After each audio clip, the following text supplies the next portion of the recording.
1 milyon? Sobra pa? Nalululang sabi ko habang nakatingin sa mga paper bags na halos napuno na ang living room namin. Napalunok ako sa napakagat labi. Dahan-dahan ako naupo sa maliit na espasyo sa couch, saka tinignan isa-isa ang mga pinamili ko. I want to laugh at myself because I don't even think about how much money I spent earlier. Akmang ilalabas ko na ang pinakagusto kong bag na binili ko kanina kaso may narinig ako malakas na busina mula sa labas. Nagtataka akong sumilip sa glass wall at ganoon na lamang ang panlalaki ng mga mata ko nang makita na kotse ni Alden iyon. Para akong napako sa kinauupuan ko dahil sa gulat. Nang bumaba siya sa kotse, parang tumalon ang puso ko. Sa 1 taon na kasal namin, ngayon pa lang siya umuwi ng ganito kaaga. Mag-aalas 6 pa lang at halos hindi pa lumulubog ang araw. Nang bumukas ang pinto, kaagad akong tumayo sa kabahagyang yumuko kasi ayoko makita ang mukha niya. "You're early." Wala sa sariling bulong ko sa sarili ko na hindi niya ata narinig. Nang mag-angat ako bahagya ng tingin, naabutan kong nakatingin siya sa mga pinamili ko bago siya tumingin sa akin ng walang emosyon. "My works are already done." Malamig na sabi niya saka sinulipan ulit ang mga pinamili ko bago mabilis na umakyat sa taas. Ngumiti ako ng pilit habang sinusundan siya ng tingin. Baka umuwi lang siya kasi may kukunin. Baka aalis din siya kaagad. Matamlay akong nagpatulong sa mga maids para iakyat lahat ng pinamili ko sa kwarto at nang maayos ko na iyon. Agad ako naligo para mawala lahat ng pintura sa katawan, saka bumaba na rin pagkatapos. "Manang, meron pa ba tayo?" Hindi natapos ang sasabihin ko kasi hindi si Manang Alma ang nakita ko sa kusina kundi si Alden. Nalaki ang mga mata ko nang bahagya siyang lumingon sa akin kaya mabilis akong humakbang paatras na parang natatakot. Sandaling kumunot ang noo niya pero agad din bumalik ang tingin niya sa ginagawa. Napalunok ako sa kamarahan pumasok sa loob ng walang ingay. Maingat kong binuksan ang ref para kumuha ng isang mansanas. Wala naman talaga akong kukunin pero nakakahiya naman kung aalis na lang akong bigla na parang takot at allergic. Bahagya ko ulit siyang nilingon. Kalaunan ay namataan ko na gumagawa siya ng burger. Nahirapan pa siya sa paghiwa ng cherry tomatoes kaya bahagya akong kumurap. "Gusto mo ng tulong?" Hindi ko na mapigil ang tanong kaya kaagad na naman niya ako nilingon na nagbigay ng kakaibang kaba sa akin. Napatingin sa akin ang mga malalamig niyang mata at walang kangiting-ngiting mukha. Bigla tuloy bumalik sa utak ko kung paano siyang umiti kanina habang kasama ang girlfriend niya. Aalis na lang sana ako kasi hindi siya sumagot kaso pasimple siyang lumayo sa ginagawa na para bang binibigyan ako ng permiso para ako ang tumapos sa mga iyon. Napaawa ang labi ko dahil sa gulat kasi hindi ko akalain na papayag siya. "What are you waiting for? You offered." May tonong inis na sabi niya kaya mabilis akong lumapit sa iniwanan niyang gawain. Halos manginig pa nga ang kamay ko habang naghihiwa pero naitawid ko naman ang hindi nasusugatan. Nang mailagay ko sa microwave ang burger, pasimple akong sumandal sa island counter habang nakatingin lang sa sahig. I could hear my heart beating so fast. I'm so nervous that I might lose my consciousness here. Nung tumunog ang microwave, napabuga ako ng hangin sa kamarahang kinuha ang burger mula doon saka inilagay sa mas presentableng plato. "Here," mahinang sabi ko habang nakangiti ng kaunti nang mailapat ang burger sa kanya. Tabad siyang tumango saka sumulyap sa burger na mainit pa. "Thanks." Malamig na sabi niya bago tuluyang lumabas sa kitchen. Dala-dala ang burger na iyon. Nangihina ako napasandal ulit sa island counter. Pagkatapos kasi, para ako mawawala ng malay sa sobrang kaba na may pinaghalong saya. For the first time, he said thank you. And for the first time, he watched me preparing his food. Alam kong mababaw lang iyon pero yun kasi ang unang beses na nangyari iyon sa amin. My husband is completely ignoring me since our first day as a husband and wife. Napangiti ako ng malapad, kalaunan dahil parang kahit papaano, may pinagbago naman sa pakikitungo niya. At least, he said thank you. It means that he appreciates my effort. Wala akong mapaglagyan ng saya ko matapos iyon. Hindi na ulit bumaba si Alden pero sobrang saya ko pa din. Preparing his food in front of him is already enough. But him saying thank you made my heart flutter. "May nangyari ba anak?" Nagtatakang tanong ni Manang Alma kasi sobrang laki ng ngiti ko. Agad akong umiling sa kaumarte ng inosente. "Wala po." Sabi ko pero mariin niya akong tinitigan. Nginitian ko na lang siya para isuwalang bahala niya na lang ang pagtataka sa mga ipinapakita ko ngayon. Ako ay naghanda ng hapunan namin habang hindi naalis ang ngiti sa mga labi ko. Hindi ako makapaniwala dahil halos kanina lang todo iyak ako dahil sa sakit pero ngayon sobrang saya ko na. I am so happy knowing that he still know that I am existing. To be noticed by him is heaven for me. I will never forget this day, for sure. Matapos kong ihanda ang mga pagkain, saktong bumaba si Alden kaya mabilis na namang kumabog ang puso ko. Umupo siya nang hindi mala ako tinitingnan kaya umupo na rin ako ng tahimik. I cleared my throat before I started eating silently while glancing at him from time to time. I can't help but to be amazed by the way he eats. Sobrang tahimik, halatang pinag-aralan niya ang proper etiquette. You shopped? Hindi ko inaasahang tanong niya kaya kaagad ako nabulunan. I coughed how many times while trying to reach for the water in front of him but I can't. Siya na mismo naglapit sa akin ng tubig na mabilis ko ring ininom. I cleared my throat because of embarrassment again before giving him a small smile. Yes, Gina invited me to come with her. Mahinang sagot ko. You bought a lot. Agad na sagot niya habang nasa pagkain ang tingin kaya tuluyan ko nang kinalimutan ang pagkain para ituon sa kanya ang pansin. He is really talking me right now. This is not a dream. Yeah, I sold my paintings just last week. It cost a lot so I treated myself. Sabi ko sa maliit na boses habang nakatingin lang sa kanya. Bahagya siyang natigilan sa kanag-angat ng tingin kaya kaagad na nagtama ang mga mata namin. You sell paintings? Tanong niya kaya napangiti ako ng malungkot bago tumango. Yeah? Nangihinang sabi ko bago yumuko. He doesn't know. Ano pa kayang alam niya sa akin bukod sa pangalan ko? Tahimik na kami matapos iyon pero nawala na rin ang gana ko sa pagkain. I am happy because this was our longest conversation so far. Pero hindi ko maiwasang hindi ma-disappoint kasi wala talaga siyang alam sa mga pinaggagawa ko. He doesn't really care about me ha? At kailan kaya siya magkakaroon ng pake? Ilang minuto pa ang nakalipas, kaagad siyang tumayo sa kanaglakad nang wala man lang kahit na anong sinabi. Sinundan ko siya ng tingin gamit ang mga mata kong may namumuong mga luha. Posible bang maging masaya at malungkot sa parehong oras? 2 araw ang mabilis na lumipas. Alden, magtatrabaho ka ngayon? Tanong ko habang nasa pagkainan kami pero tiningnan niya lang ako gamit ang malalamig na mga mata at wala ni isang katagang sinabi kaya pinili ko na manahimik na lang. Nangangalahati pa lang ako sa kinakain ko. Bigla na siyang tumayo kaya nanlaki ang mga mata ko. Napatayo din ako ng mabilis kaya tinapunan niya ulit ako ng malamig na tingin na bigla kong ikinatungo. Walang sabi-sabi siyang naglakad palabas kaya mabilis ko naman siyang sinundan kagaya ng dati. Nang makarating ako sa hamba ng pinto, kagad kong hinawakan ang braso niya kaya kunot noon niya akong nilingon. What? Malamig na tanong niya kaya natigilan ako. I have nothing to say. Hindi ko rin alam kung bakit ko siya pinipigilan ngayon. Wala sa sarili akong umiling. Sa kaunti-unting binitawan ang braso niya kaya bahagyang napunta ang mga mata niya roon. Mabilis siyang lumayo sa akin na parang napapaso kaya nagbigay iyon ng kakaibang sakit sa kaibuturan ng puso ko.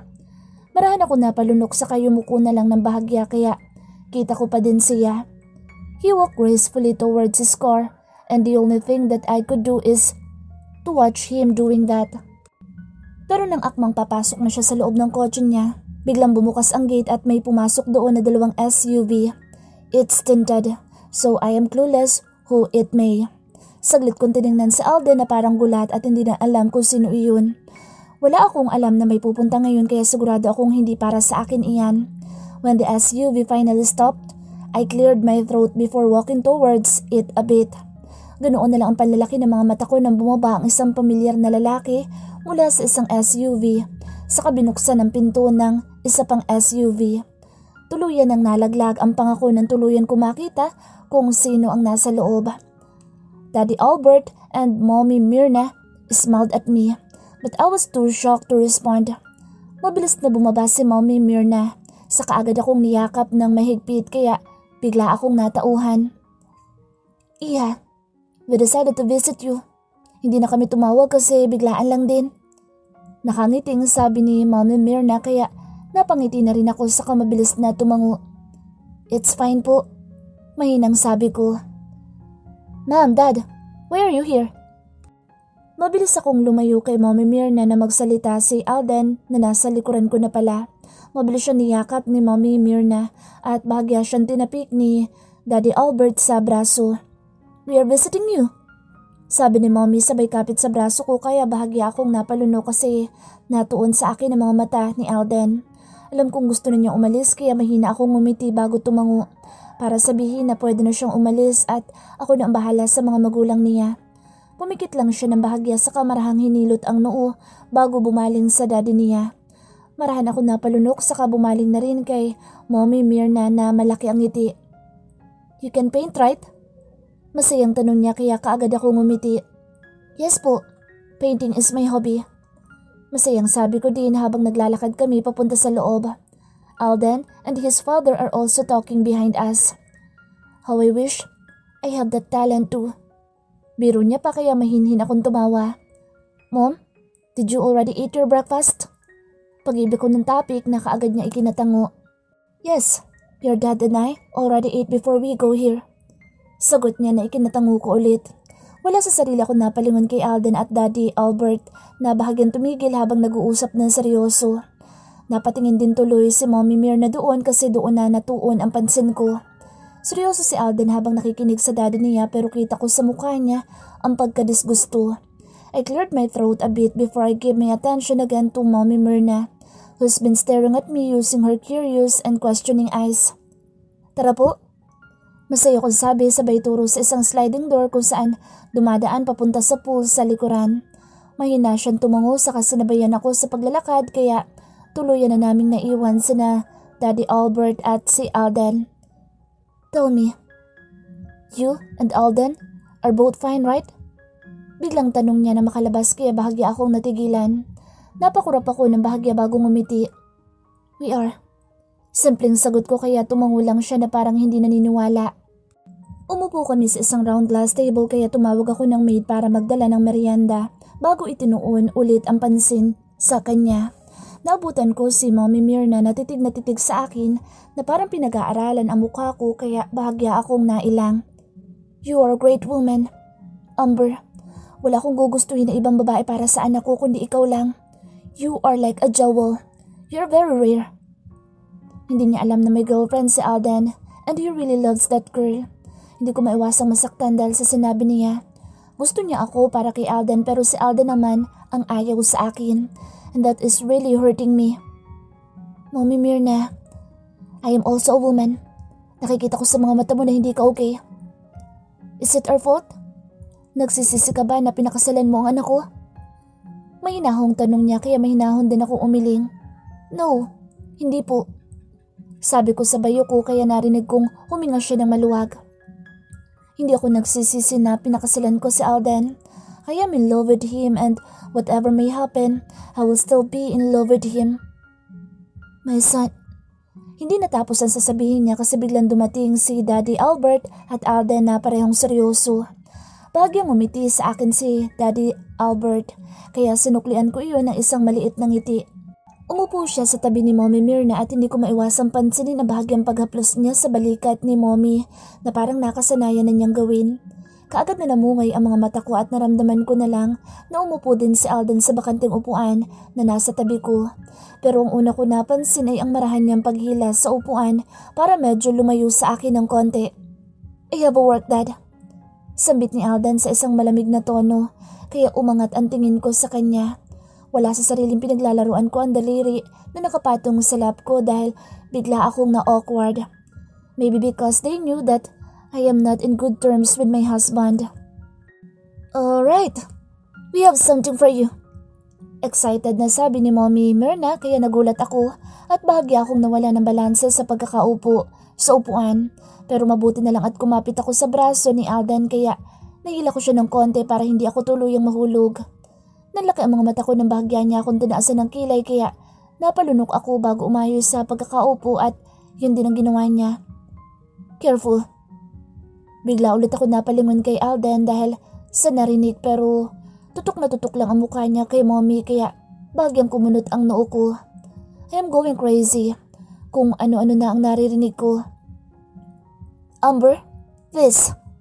Masayang nilapag ni Mommy ang isang parang ticket sa ibabaw ng lamesa galing sa Gucci na bag niya kaya dahan-dahan ko iyong pinulot sa katiningnan. Nalaki ang mga mata ko nang mabasa na reservation iyon sa isang sikat na hotel sa Batangas. Batangas? I've never been there. Excited na sabi ko habang titig na titig sa reservation card. That's very good. That's for 2 days. Sobrang laki ng ngiti ko habang nakatingin doon sa ibinigay ni Mommy. I've never been in Batangas and that is one of my dream place to visit. I've been in different countries but I did not have a chance to explore my own country. Hanggang Boracay pa lang ako kaya sobra ako excited para dito. Gusto ko rin pumunta sa Palawan, Baguio at sa iba pa. And I will definitely do it some other time. We will not take it, Mom. Malamig na sabi ni Alden kaya biglang nawala ang saya na nararamdaman ko. Napaawang ang labi ko sa kagulat na tumingin sa kanya. Bumaling sa akin ang malamig niyang mga mata na parang sinasabi niya na hindi siya papayag sa 2 araw na iyon. What? But the company needs me. Having a vacation is just a waste of time. Malamig na sabi ulit ni Alden kaya malungkot na lang ako na yumuko sabay buntong hininga. Waste of time. Being with me is just a waste of time. Alden! Matigas na sambit ni Daddy, Albert, na parang nananaway. Dad, you know what I mean. I am a CEO and I am not handling just one company. Napalunok na lang ako sa kadahan-dahang nag-angat ng tingin kay Mommy at Daddy para bigyan sila ng isang pilit ng ngiti. Mommy Myrna's sad eyes stared at me for a while and Dad Albert's pissed eyes stared at Alden. It's fine po. Next time na lang. Mainang sabi ko sa kadahan-dahan na inilapag ang reservation card sa lamesa. Huminga ng malalim si Mommy Myrna saka disappointed na inilingan si Alden. Wala na nagsalita pa kasi dumating ang 2 maid na may daladalang mga snacks. Matamlay naman ako nakatitig sa reservation card na nasa malapit lang. I really want to go but it's fine. Sa susunod na lang siguro kapag maayos na ang lahat. Mukhang napansin ni Mommy Myrna ang pagtitig ko sa card kaya dahan-dahan niya itong kinuha saka muling inilahad sa akin. Take it, Amber. You can invite a friend to come with you. Nakangiting sabi niya kaya napaawang ang labi ko bago tumango ng marahan. Thank you. Sabi ko habang nakangiti ng konti saka kinuha ang card sa kamay niya. Nagbukas na ibang mapag-uusapan si Daddy Albert at napag-usapan nilang tatlo ang tungkol sa business. Habang ako'y tahimik lang na nakatingin sa reservation card. I've heard a lot about Batangas and I really want to visit. Gina went there just last month and she said that it was superb. Gusto ko rin pumunta para makita ang mga ipinagyayabang niya. I just want to see a nice view and take some pictures for remembrance. Or maybe buy some things that I might like. Sa gitna ng usapan nila biglang nilapad ng hangin ang card kaya bigla ako nataranta. Hey! Agap ko pero mas nauna si Alden na kunin na iyon kasi sa hita niya nahulog. Sandali niyang tiningnan ang card bago umangat ang mga mata niya sa mukha ko. Akin na lang. Mahinang tanong ko kaya nagsalubong ang kilay niya na parang nag-iisip. Alden, bigla siyang tinawag ni Daddy Albert kaya doon siya bumaling nang hindi binibigay sa akin ang card. Napalunok ako sa katahimik na lang na uminom ng juice habang pasulyap-sulyap sa kamay niya na may hawak na card. Hindi nagtagal nagpaalam na din sina Mommy at Daddy dahil may pupuntahan pa raw silang kaibigan. Amber, take care of yourself. Mahinang bilin ni Mommy Myrna sa kabahagya akong hinalikan sa pisngi ko. I will. Thank you. Marang sabi ko kaya hinaplos niya muna ang pisngi ko bago tuluyang pumasok sa kotse. Binigyan din ako ni Daddy Albert ng isang yakap saka siya pumasok din. Tinanaw namin silang umalis kasama ang mga bodyguards nila. Kaso naalala ko ang reservation card kaya pasimple kong nilingon si Alden. Hinanap ko ang card sa kamay niya pero wala na iyon doon kaya nakaramdam ako ng lungkot. Here. Biglang sabi niya sabay taas ng isang kamay kung nasaan ang card. Kaya bigla akong napangiti. Can I just... You haven't been to Batangas? He asked. So I nodded. Yeah? Tinignan niya ako na parang hindi makapaniwala kaya wala sa sarili akong ngumuso. We are always going abroad whenever we're free, so I didn't have a chance to explore the Philippines. But I can just ask Gina to come with me. I'll just check my schedules. Biglang putol niya sa sasabihin ko bago tumalikod, kaya nalaki ang mga mata ko sa gulat. What do you mean? Malakas na tanong ko, kaya bahagya niya ulit akong nilingon. Start packing your things. Sabi niya lang bago tuloy-tuloy na pumasok sa kotse niya, kaya napatalon ako sa tuwa kasabay ng pagbusinan niya ng malakas. Thank you! Masayang sigaw ko saka parang bata na tumakbo papunta sa loob. We are going to have a 2 days vacation in Batangas. We're going tomorrow. Wake up early. Yun lang ang sinabi ni Alden pagkarating niya, pero grabing saya na ang hatid sa akin. Napasigaw ako ng malakas sa loob ng utak ko bago patakbong umakyat sa itaas, diretso sa kwarto ko. I've already packed some of my things earlier but I am not yet done. Hindi pa kasi ako sigurado kanina kung tuloy ba kami bukas, pero ngayon na sigurado na. Aayusin ko na ulit ang lahat. Isang malaking maleta ang dadalhin ko kahit 2 araw lang naman kami doon. 2 days and 1 night to be exact, but that's fine. Too short, but I will make sure that I'll enjoy. Lalo na't kasama ko si Alden. Thanks to his parents.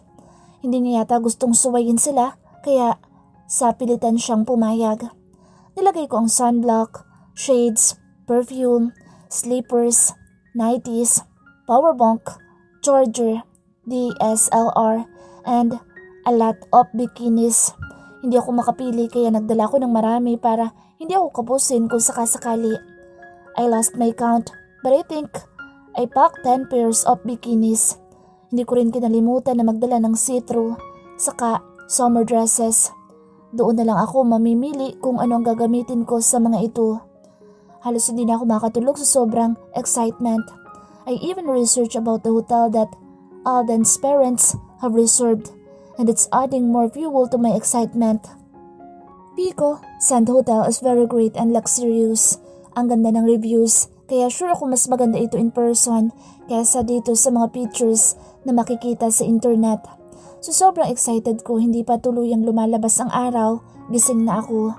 Mabilis ako naligo saka namili ng susuotin. Nag-check din ulit ako ng mga dadalhin dahil baka may nakalimutan ako. 7:00 nang matapos ako magbihis, kaya pasimple kong tinanaw ang buong sarili sa malaking salamin na nasa walk-in closet ko. I smiled widely when I saw that my white summer dress really suits me. Hanggang itaas ng tuhod ang haba, kaya nagmukha ako mas batang tingnan. I also wore my Chanel flats and my LV butterfly shades. Hindi na ako naglagay pa ng makeup kasi beach naman ang pupuntahan, kaya hindi na kailangan. Nang makita ko na mukhang maayos na itsura ko, kaagad akong bumaba para mag-prepare ng breakfast. Naabutan ko si Manang doon na mukhang kagigising lang din at halos lumuwa ang mata niya nang makitang ayos ko. Manang, Alden and I are going to Batangas. Excited na sabi ko, kaya pinanliitan niya ako ng mga mata na para bang baliw na ako. Huh? Manang, I am telling the truth. Giit ko, kaya bahagya na lang siyang natawa. Mag-ingat kayo kung ganoon. Masaya akong tumango sa nag-umpisa na maghanda ng breakfast para makakain kami bago bumiyahe. I just prepared a Mexican-style taco because I want the easy one. Ilang minuto pa natapos na ako, kaya mabilis akong bumalik sa kwarto para kunin ang maletang dadalhin. Ouch! Dahin ko kasi mabigat pala ang maleta. Hirap na hirap ko yung hinila papunta sa labas, saka mabilis na isinara ang pinto.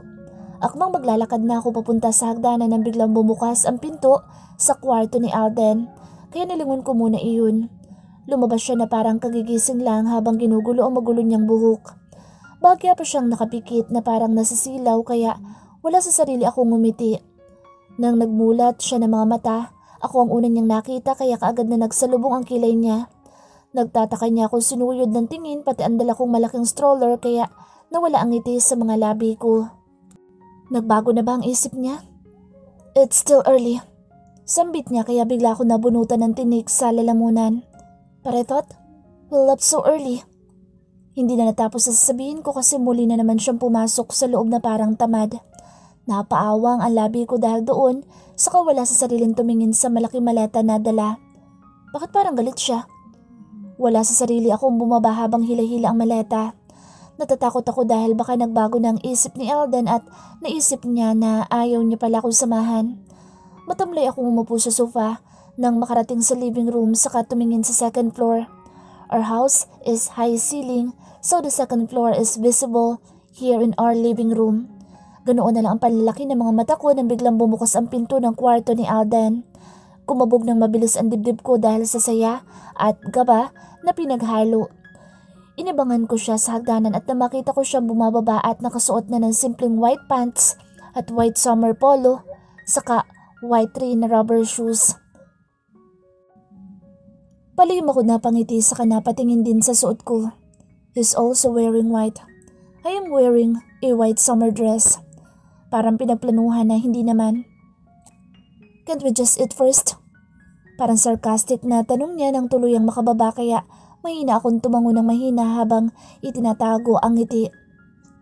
I prepared taco. Sabi ko pero nanatili lang ang mga tingin niya sa mukha ko. I swallowed hard and suddenly wiped my face. Do I have some dirt on my face? Wala sa sariling tanong ko kaya bigla siyang napakurap. Saka mabilis na nag-iwas ng tingin na parang biglang natauhan. Mas lalo ako nagtaka kasi mabilis din siyang pumasok sa kusina kaya sumunod na lang din ako. Nang makita niya ang mga tacos sa breakfast table, kumuha siya ng isa saka kaagad na kumagat doon. Nabasa ko ang mga labi ko saka kumuha na rin ng isa. Let's go, sabi niya kaya sabay lakad. Kaya mabilis ako sumunod habang daladala ang taco. Manang, we'll go. Masayang paalam ko kaya bahagi ako nalingon ni Alden na parang hindi niya ako kilala. Tumahimik na lang ako saka mahinhin na sumunod kasi parang ayaw niya na maingay. Manong, put her luggage in my car. Sabi niya sa driver. What about yours? Mabilis na tanong ko kasi isang backpack lang ang bitbit niya. This, because it's just one night. Sarcastic na sabi niya kaya nanlalaki ang mga mata kong tumingin sa maliit na bag na itinapon niya lang sa backseat ng kotse niya. Tinignan ko naman ang maleta ko na kasalukuyang ipinapasok sa trunk ng kotse niya. Sobra ba ang dala ko? Bumalik lang ako sa sarili ko nang biglang umandar ang kotse. Kagatlabi akong tumakbo papasok sa passenger seat at agad na nagkabit ng seatbelt. Sinulya pa niya akong sandali saka nagsimulang mag-drive habang kumakagat pa rin sa taco. Oh my God, wait! Sigaw ko na makalabas kami ng gate kaya bigla siyang pumreno kaya nauntog ako sa window. Napadaing ako sa sakit kaya inis niya akong binalingan. What? Inis na sambit niya habang magkasalubong ang kilay kaya bahagi akong ngumiti ng nahihiya sa kabinuksan ng bintana kung saan ako nauntog. Bahagi ako pang hinimas ang noo na medyo masakit bago sumilip. Manang may camera. Nasa kama po, pakikuha. Pakiusap ko kay Manang na nakasilip din sa gate. Sandali. Sabi nito bago naglakad papunta sa bahay. I'm sorry. Can't you just use your phone for pictures? Inis na tanong ni Alden habang kumakain ng taco kaya nagbuka siyang bata na nagtatantrums. Ngumiti ako ng tipid bago ibinalik ang tingin sa gate ng bahay. I don't want to. Sagot ko kaya inis siyang bumuga ng hangin.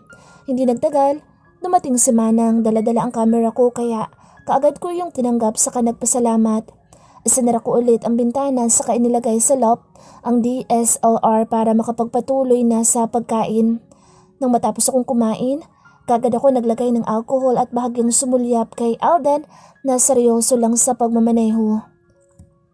Pico Hotel is just 1 hour or more from Manila and Alden is a fast driver. Hindi ako magugulat kung maya-maya nandoon na kami.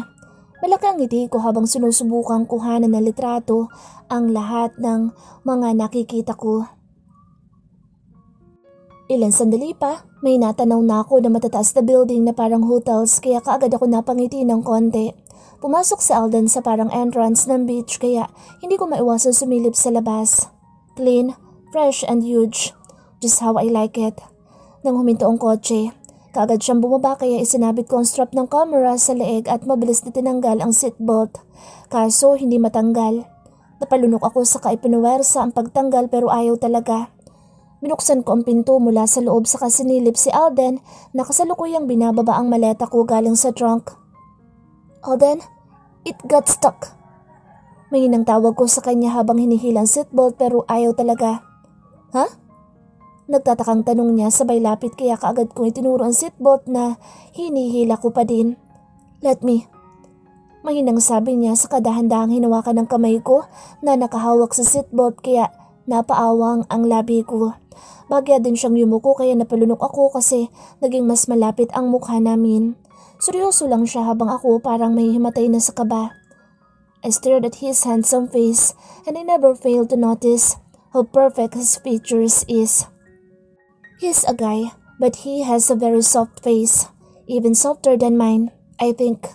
Biglang tumunog ang seatbelt, hudyat na nakalas na ito kaya bigla na siyang lumayo pero sobrang lakas pa rin ang kabog ng dibdib ko. Dahan-dahan ako lumabas kalaunan na bigla naging kalmado na ang puso at nakita ko siya naglalakad ng papasok sa parang main building. Napakurap ako sa kabahagyang umuso kasi iniwanan niya ang maleta ko kaya buong lakas ko iyong hinila. Sementado naman ang steps kaya hindi mahirap maghila ng stroller. The beach is very visible from here and there's also a lake. Mukhang bawal paliguan kasi wala akong nakikita ni isang naliligo sa lake. Napangiti ako ng malapad kasi totoong mas maganda ito sa personal kaysa sa mga pictures na nakita ko. Ang linis din at sobrang presko.